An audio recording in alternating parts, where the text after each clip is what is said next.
So, guys, if you're like me, you probably watch Million Dollar Listing or some of these other shows, and we're always watching the real estate agent show celebrities or athletes' properties. A lot of times, athletes. But I don't think many of us have heard actually an athlete talking about him or her selling real estate. So that's what today's episode is going to be about. And with that said, can you please introduce yourself and just tell us where you live? Yeah, my name's Scot Drucker. I'm out of the Compass Miami Beach office. I've been in real estate for 3 years, and I was a former professional baseball player for 9 years and a sports agent for 5 years. So cool. So one of the things that a lot of people don't really realize, especially like people that played sports like me, just like in a very lower level, like I played tennis, I played in high school, I played in leagues. Actually, our team one time we got to state finals and stuff. And when we play, because we're so, I guess, competitive, we think we're a lot better than we are. And I know, like, for you to be a professional athlete for the time that you did for many years, how would you say like a recreational player compares to like an athlete? Like, I know you pitched, and if you pitched against a guy that played like semi-pro, I mean, college baseball, or someone that was like, a, he was like, he's like 40 years old. He was remembering how great he was in high school. Like, if you went to like at your prime, if you went to like one day you went to a field and you pitched against them, you'd probably destroy them, right? Yeah, it's a funny story you say that. I have a best friend of mine who's he played a ton of high school sports and was very athletic. And then he went to the Marines. And once a year we go out to the park and he's like, let's just, hit some balls. I'll hit off you. And then halfway through, he'll be like, all right, let it get loose a little. Like, give me something. Now, mind you, this is prior to or post 2 shoulder surgeries. So I'm not at my peak, but I let one go and he literally bailed out and the ball was right down the middle. So, not to toot my own horn, but it's definitely it's interesting to see I don't want to say disconnect, but just from the training aspect to the motor skills, and that's, I think, the differentiator. And then just a little luck and ability too plays a huge factor. I think like yeah, that's so true, everything you're saying, because I've spoken to numerous athletes, and I think when you get to the level you're at, or other athletes are at, I think mentally is huge, right? Your mentality, how tough you are, strong. Is that true, or am I just guessing? No, 1,000%. And I think that correlates to all business in this day and age. That's what separates a lot of people. I probably had my blinders on when I first got drafted and got into the pro ranks. I just was playing for fun to get paid to play a kid's sport. Of course, as age keeps going, your athletic ability diminishes a little. I wasn't a part of the steroid era, so I wasn't getting better with age. So I had to find a way to, fake it till you make it. So by being, either mentally tough or being a good clubhouse person, that kept me around the game probably longer than I probably should have, which, like I said, can benefit in the job world. If you're a good person, you're truthful, transparent, I think that goes a longer way than somebody who just might have an accolade of sales or listings or whatever the case may be. Sometimes these top producers that I've run into, I was talking to a colleague this morning, I don't know who ties their shoelaces. It's, yes, they might have had a great Rolodex of clientele, but, you go into the property with them and you're like, how do they know anything about the property or the client or, contract negotiations? So like you said, I think it's a lot of personality and mental toughness to get through any aspect of life. So like, I think it's important to talk about like growing up to get a better perspective of who you are and why you do well. So I know, like, because I play tennis, I don't know if it's the same thing with baseball, but now I know parents have their 3 and 4 year olds playing tennis, and they have a coach, and they even have like a physio and stuff. So I know you're not born in 2018, so things were a little bit different when you started baseball, even though you're still young. When did you start, and how did that take place? What was like your routine growing up? I grew up like any, most most families, played competitive sports just through local little leagues and optimists and played multiple sports. I mean, I think that's a huge thing in the eras that we grew up, where it just showcases different, individualized sports like tennis, or if you have to play doubles, working with a teammate. I mean, I think that builds character and tests your character and personality. So like I said, growing up, played multiple sports. I realized from a football standpoint, I wasn't the big, bulky, tough guy. I couldn't hold up in that. Basketball, I looked like a baby giraffe running around. And baseball, I was blessed to throw a ball very hard. I was not a good hitter. I stopped hitting, I believe, my sophomore year of high school, and kind of just peaked and blossomed and grew. But literally, I didn't have any colleagues or friends that went on to higher levels of whether it's professional or college at the time or siblings. So I literally just was playing the game for fun. So I'm kind of glad I grew up in that era, because during the summers now I do, our lifestyle and our real estate industry allows us for we can do our own schedules. So I coach these highly touted kids in the summer.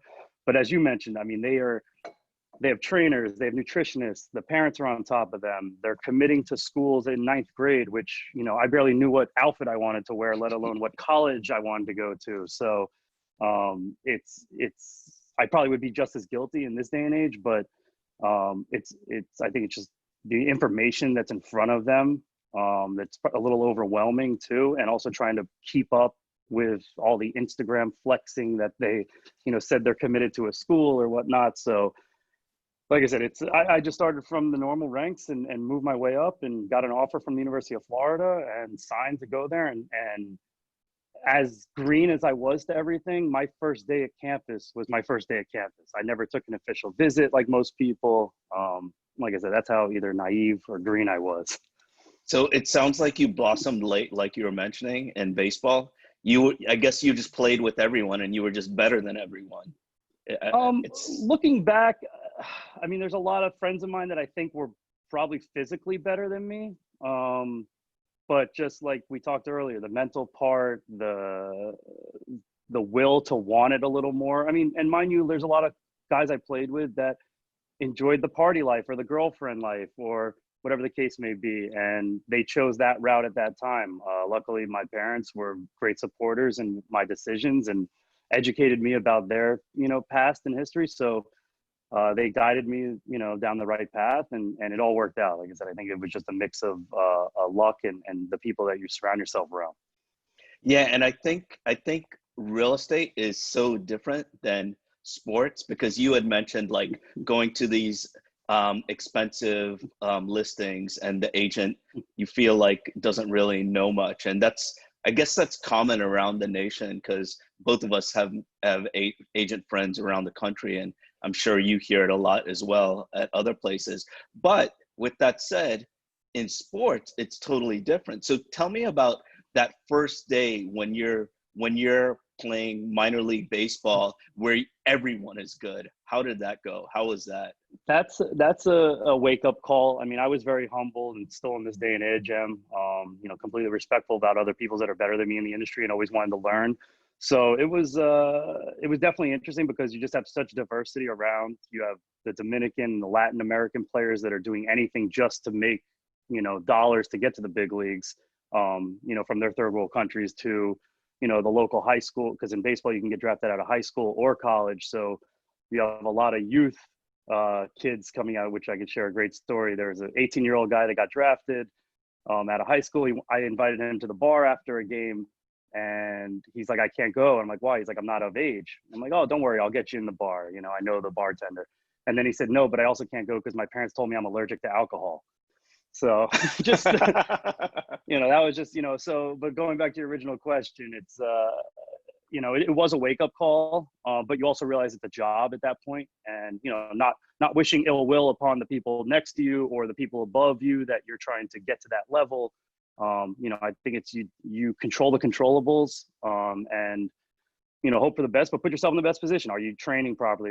Are you eating right? Are you, not spending too much time, off the field with ancillary things? So, but it definitely was a wake-up call, and perseverance, that's where it really tests you. Once you get drafted, once you get to the minor leagues, the grind of the, anywhere from the 4 to 12 hour bus rides, the peanut butter and jelly, at the lower levels, which eventually turn into steaks and lobsters as you move up the ranks. And in the end, all the goals to play in the big leagues and to play in the big leagues for a long time, because we see the money involved at that aspect. So tell me about something I read about you being the most interesting man in baseball. What is that? I'm just, I don't want to use the word Ray Donovan because that's a bad connotation, but I'm somewhat of a hustler and a fixer. I used to be called Red in the locker room, based from the Shawshank Redemption. I'm the guy that can kind of get you anything. So, whether it was, clothing, entertainment products, nutrition products, I was always reaching out to companies and using my name or my, professional status at the point to ask for discounts or free items. And my locker would be stacked up with stuff. So it's funny, everybody still calls me to this day at, hey, I'm about to buy a car, about to buy a TV, or do you have a hookup? So, and throughout my career, I got to travel. I finished my career in Taiwan. I played in the Dominican, Puerto Rico, Mexico, Venezuela. When I was in Venezuela, my teammate got kidnapped for 3 days. So just a ton of different stories that eventually I'll probably write a memoir for. Wow, so that's probably a perfect segue into you being an agent. It just makes sense that you would be an agent because of that. So tell me about that. So from the sports agent world or the real estate agent world? Sports. Okay, so that was that kind of happened. I retired. My arm was barking. I wasn't gonna, play anymore. I was humble with my career, and my agent at the time was asking me, "What do you want to do?" I'm like, "Listen, I just retired yesterday. I want to be on, Amit's beach back there with an umbrella drink and, just relax." And he had mentioned, "Hey, you're very, personable. You know the players, the business. Would you want to help me out?" So literally transitioned from uniform to sport, to suits and ties. And, having been in the player's shoes, it was an easy transition. I was able to, understand the player's wants, needs, the marketing side, the arbitration, the free agency, recruiting from the draft. I understood, what it took to get to those levels. So, yeah, and then, like I said, explaining to the parents the pros and cons versus college and going to the professional ranks out of high school. So, but I will say it's not the Jerry Maguire story. You're not at nightclubs and Bruce Chris every night with the players. There's a lot of, ups and downs and players dealing with, internal, whether it's demons or relationships, because these players are people. They do have normal problems and issues. And when you're in the minor leagues, you're only making X amount of dollars and you might've started a family. So, and then you got wife or girlfriend saying, why aren't we making this amount of money? Why are you not in the big leagues yet? So many different personalities to manage, to say the least, like our industry now. Right. So what would be a typical day for you as a sports agent? What would you be doing? So the initial thing is following up on the box scores, seeing, this is in season, following up on box scores, seeing how your players did, because you can only stay up so much living on the East Coast. There's the West Coast games ending at 2, 3 in the morning. Just seeing how your guys are doing, checking in with the club, seeing if there's been any movement at the, it's always a trickle down effect. If a guy gets into the big leagues, all right, do you have a guy at AAA that might be ready to go? Can you push your guy ahead and try to get him into the show? Making sure all their equipment's good. Also, guys can get moved all the time. Hey, I got moved from Toledo, Ohio to Stockton, California. So now we have to help facilitate getting them a property or hooking them up with an agent, shipping their car. So literally, it's wearing many hats. So every day is very different. But I think it's just the biggest thing is just keeping up with your clients, making sure they're happy with you. If they need anything, not trying to be somewhat of a servant to them, but just, being a colleague, a friend, like I said, more than anything, just checking in, text, email, calls. So that takes me to you being an agent so you said you've been an agent 3 years, and I would guess that because you were so good at following up and making sure your clients are happy, that has to be that and your competitive spirit are probably your strengths in real estate. Is that right, or am I off? Yeah, no, 100%. You hit the nail on the head. I think it's that's the biggest thing. Meeting any new potential client or listing or buyer. I think it's managing expectations up front, being very transparent, and the competitive hustle. Like, showing them I've been in certain situations, having to wake up at X amount of hours and work out and train and and have 18-hour days at the ballpark. So it's the same way when we take on a listing. I want to be, hey, from start to finish. And also, just like when I was a sports agent, this isn't just for the time that we're representing you as a player. You know, I want to be at your wedding. I want to be, you know, help you get a job after your playing day. Same thing on the real estate side. Hey, this isn't just a one transaction thing. I want to, you know, I want to help see your kids grow up and help them get their first rental when they go to college or medical school. Or, you know, of course, the referral network is huge. I mean, I think we both do a great job, as well as many of our, you know, in-house agents. That's the biggest thing, helping each other and being personable and being relatable rather than just a transactional thing. Totally. And one of the things that has always impressed me a lot about you is your knowledge, your study, your thirst for knowledge, you searching so much, learning, you know, what stuff is out there. And just, even though you told me you've been doing this 3 years, I thought it was like 10, but then I had to like back up in my head. No, he's young. He played baseball, and I had to figure it out. But just, it seems like that you study the market a lot. Is that correct? Yeah, and I mean, I think the biggest knowledge is the power of question. You know, seeing the stuff, you know, that you post all the time, it's very relatable to me too, because I'm envious of the just thinking outside of the box. You know, sometimes my thinking outside of a box can get me in trouble because I get a little too edgy, but I also like to be different. Hence, I got my name changed when I was younger. Instead of Scott with 2 T's, I went to court and got it changed to Scott with 1 T. So, but no, that's definitely, I mean, you gotta separate yourselves. I mean, yes, there is enough market and competition out there for us, but there's also enough for us to make it our own and be specialized and stand out. Like I said, which I think we both do very well at. So, you know, whether it's understanding the market, you know, whether it's a numbers thing. I mean, being a baseball guy and doing arbitration cases for players, I understand numbers very well, and they consonate with me very well. So, whereas maybe someone on my team is better at understanding, you know, remodeling or renovation, I'm more probably behind the scenes with negotiation and the tactical side of making the numbers make sense. So I think that's the biggest thing, value, and also asking agents questions. You know, even though, you know, there's been times where there's been success in my career at a young age being in the industry, I also, the power of questioning, asking fellow agents who have been so collaborative to answer these questions and be honest with me and, you know, put me in my place and say, Scott, you can't tell the client that, like, I know you always want to be truthful and honest, but you sometimes have to, you know, pump the brakes a little too.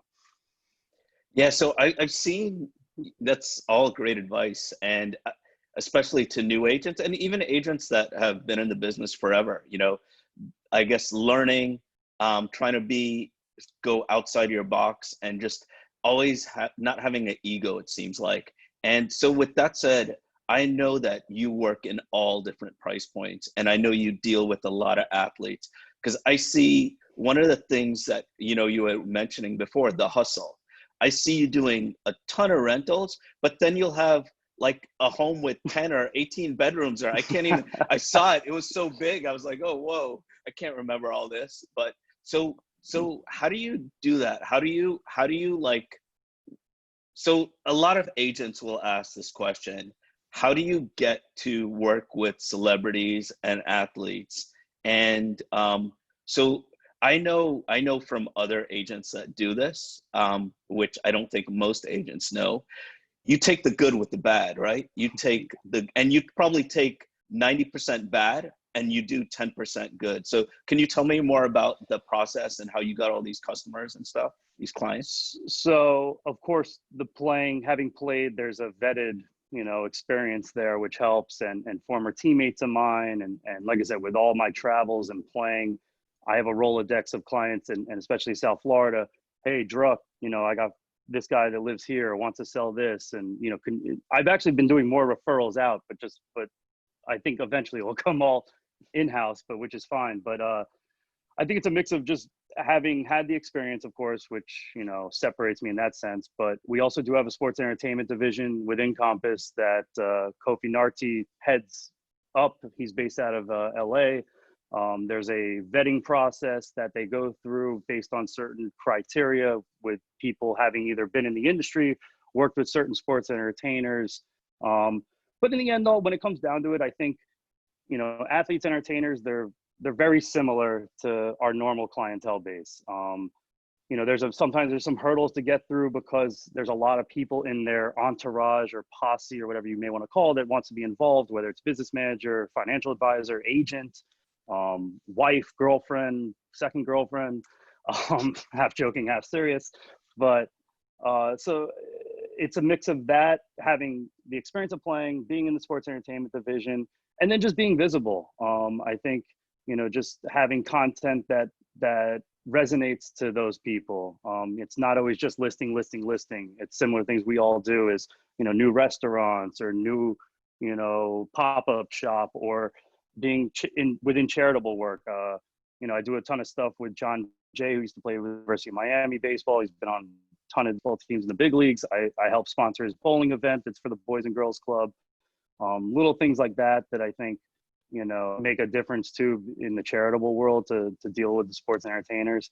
But yeah, that was an interesting house we had. It was in Coral Springs, which is just west of Fort Lauderdale. It was 10 bedrooms, 19 bathrooms, 20,000 square feet, 8-car garage with a racquetball court. In a perfect world, the owner thought by using me and my sports background, I'd have an athlete that would want that.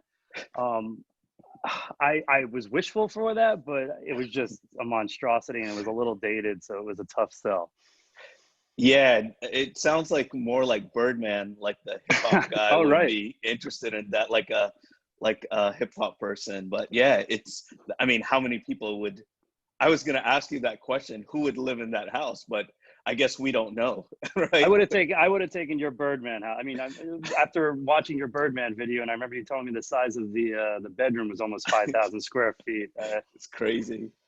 It's amazing, but yeah, that's I mean, just some of these athlete entertainers aren't always. I mean, it sounds, like I said, I'm very transparent. It always sounds wishful that they're great to deal with, and like you said, 90%, 10%, however it is, most are, but it's not always gravy in a sense. You know, there's a lot of, you know, misguidance on their end, you know, their financials. They don't know what they want. I mean, there's also clients I had in the works with right now that purchased a home last year for $7 million. And now they want to list it a year later because they felt like they, you know, don't need it. They need too much space. And they're going to try listing it for sale by owner, which $7 million home, I warned them about the calls they were going to get from, of course, realtors and brokers, and also just kind of abiding by, you know, fair housing, who they're going to allow in and not. So hopefully that, you know, flips the switch and they realize they need you know, they understand why we do our job. Yeah, that's tough. And like, just to give you some credit, because you took a little credit away from yourself. You know, you were saying that you get these athletes because they know who you are or they know you. But with that said, I know that rich people want to use someone that they think is good. They're not just going to hire you because you drank a beer with them after a game. They know that from your content, they know that you do well. So with that said, tell us about your Instagram. I know you told me a few different things, but as agents, or even a business owner, what would you suggest? Because your Instagram is great. What would you suggest a business owner, real estate agent to post? I've gotten a little away from it, in all honesty, but I think the biggest thing I've used Planoly, which has been just a great scheduling content calendar for anybody's Instagram at any business standpoint, which just allows, you know, as we all well know, whether it's one post a day or a post in a story, just always staying visible, always adding value. I mean, I just had a financial advisor reach out to me this morning about the Compass content that I used yesterday, about the return on investment on home remodeling projects. He's like, I thought that was so valuable. I just think it's a mix of what you're putting out and how often, because the worst feeling in our industry, which unfortunately I've had to see, and I'm sure many agents, is you get a call from friend X and he's like, hey, I just bought a place. And you're like, hey, you didn't know I do that?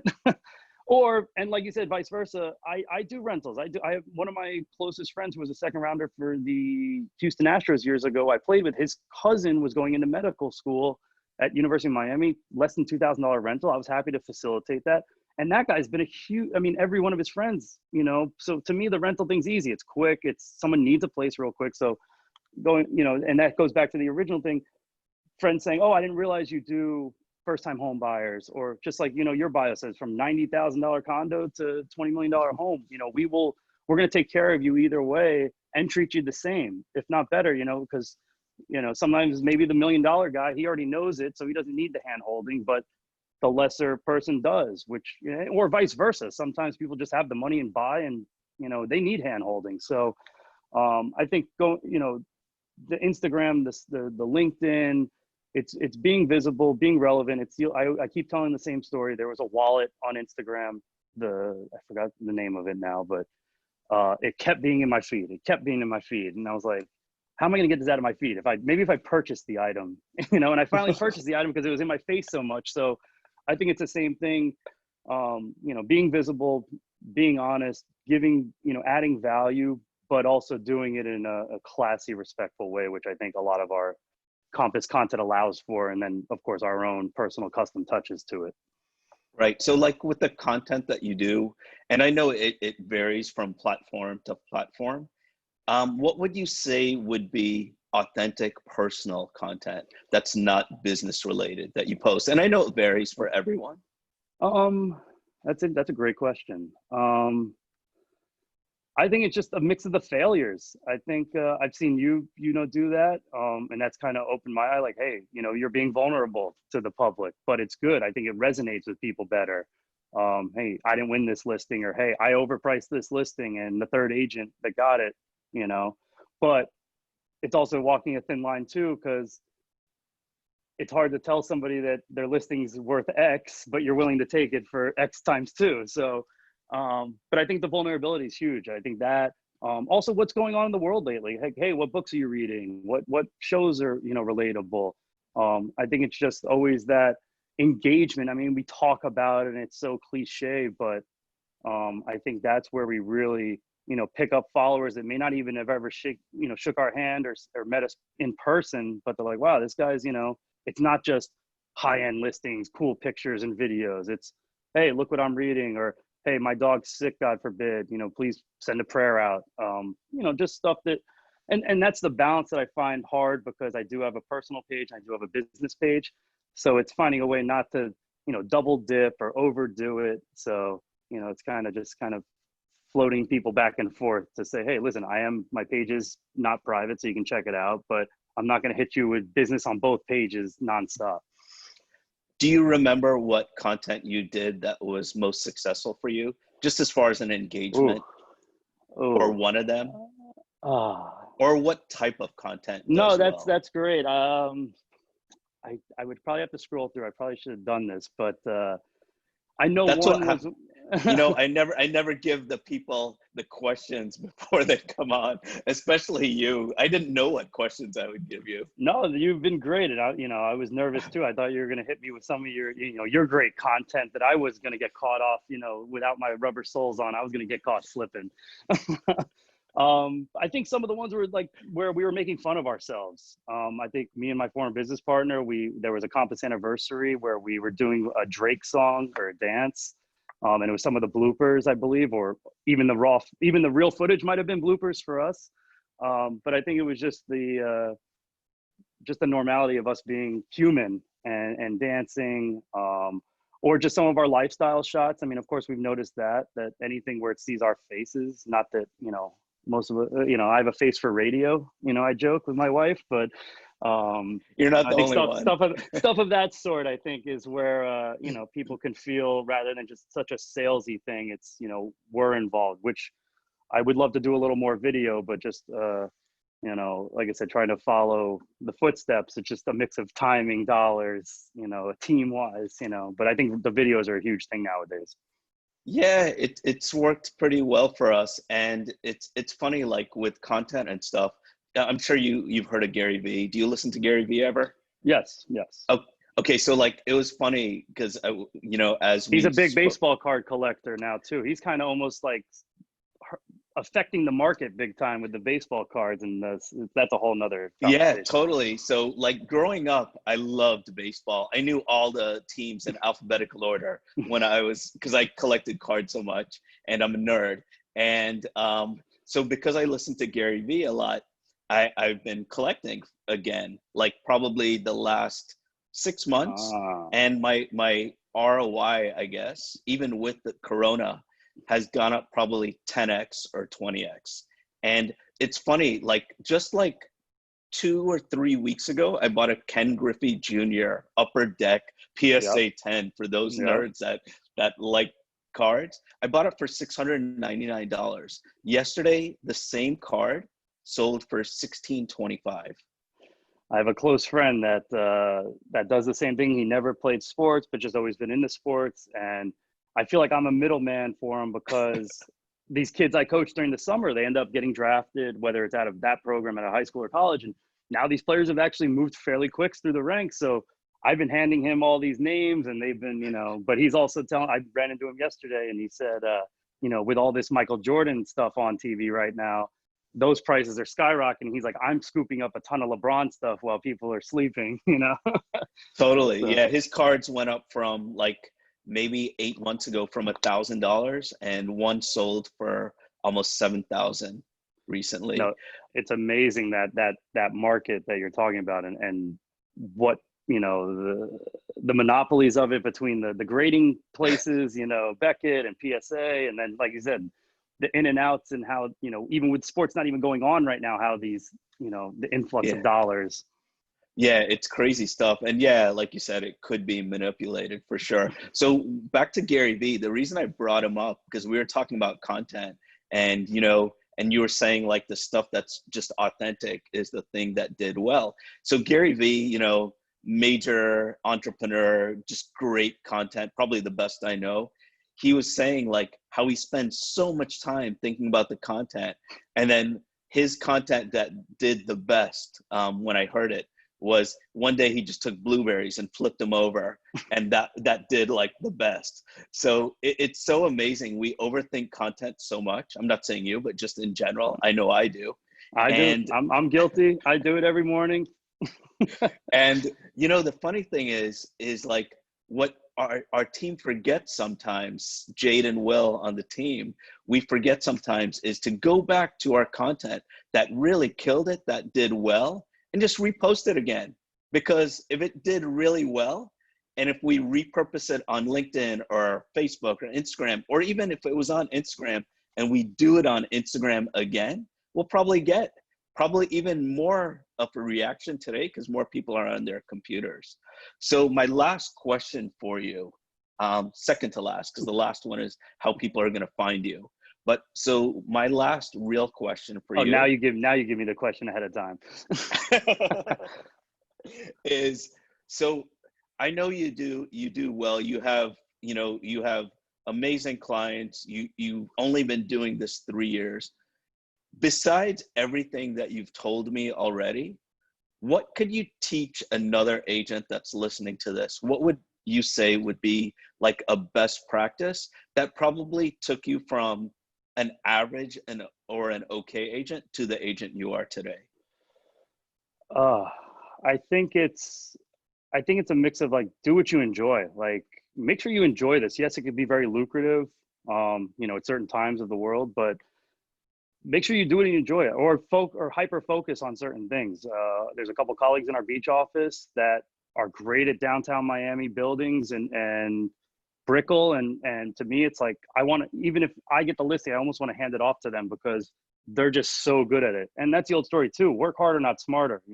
Referring something out or teaming up with somebody and admitting and being, like I said, being vulnerable, being humbled to say, hey, I'm not that good at this, but listen, I did that with a piece of land. I could have been greedy and said, this is great, but Josh Kaufman's the land guy for me, locally. So, Me too. and right, He's and he's great. taking, He's and it's, amazing. no, he really is. But it's also been great because I've got, by teaming up with him, I've gotten to learn a lot about it too. But I've also probably learned that I don't really want to deal with land, just from a personal taste.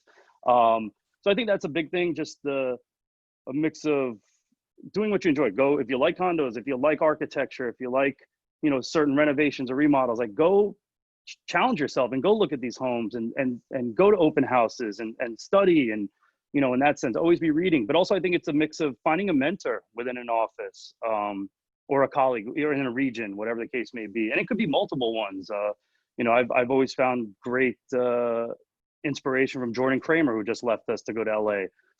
You know, young agent, but very bright, and, you know, would give great info and detail. Same thing with Tristan Alexander on my team. You know, super young guy, but knows the market left and right. And I mean, I'll call that guy, and he's always at the office working. So I think it's a mix of that. Don't try to do it yourself. Young agent or even established agent, I think there's always room for education, learning. I think that's the biggest thing. And it's you know, sometimes there's a bravado or a persona that gets involved, and it's like, let the weight off your shoulder. Go ask for help. Madeline Romanello, same thing. You know, I could name, you know, everybody in Compass probably, you know, as being collaborative in that sense. But those are the biggest things I would say that, you know, could help either early agents or even established agents. Yeah, it's so true when you name Tristan and Jordan, just how smart and nice those guys are and collaborative. And I think, just like you were saying, you need to find what you like to do and find people that you like to do it with, you know? So cool. So I really enjoyed having you on. So for people that want to connect with you, whether it is to learn about baseball or buy a $20 million home, or, you know, just learn to figure out what card to invest in next, how can they reach out to you? So Instagram, it's SD, as in Scot Drucker Advisors with an S. And I think that's probably the best. My Twitter is a little, my Twitter personally is Scotty D15. I got a nice blue check. I somehow fooled somebody on there to get a verification. So that is the real Scotty D. Don't let anybody else fool you. But for any baseball card tips, I mean, I could name some players, but at this point, I would suggest to talk to you, because you seem to be full-fledged in it right now, which is a smart move. I think the card market is, you know, a huge thing to make money or side money, and, you know, it's a fun thing too. And, you know, all the Reddit accounts and all the box breaks or whatever they call, you know, they're fun to watch. Totally. So people need to slide into your DMs the right way, not the wrong way, the right way. Right. Okay, so cool. Thanks so much. It was a pleasure seeing you on camera. Hopefully I see you soon in person, sooner than later. Definitely appreciate the time, Amit.